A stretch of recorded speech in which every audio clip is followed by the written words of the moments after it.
বাবু, এই জুতোটা কিন্তু বেশ ভালোই হয়েছে। আর এগুলো আর কি করব, এগুলো বাইরে ফেলে দিয়ে আসি। আরে, ওরা জুতোগুলো ফেলে দিল।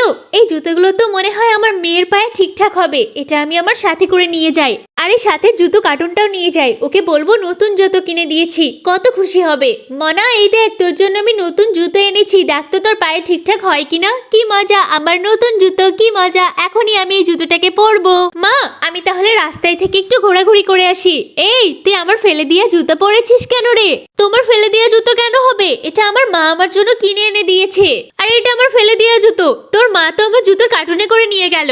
আমি বাড়ি গিয়ে এক্ষুনি মাকে জিজ্ঞেস করব তুমি মিথ্যে বলছো। আরে বাবু, তুই মুখের সামনে এই কথা কেন বলতে গেলি? ও তো কষ্ট পেয়েছে। মা, তুমি আমার জন্য পুরনো জুতো এনেছো? লাগবে না এই জুতো। আরে, ওকে আবার কে বলে দিল এসব কথা? আরে মনে না না, তোমার মা তোমার জন্য নতুন জুতো কিনেছে। আর আমার ছেলে জুতোর কার্টুন হলো এটা। আমার ছেলে তোমার সাথে একটু মজা করেছিল।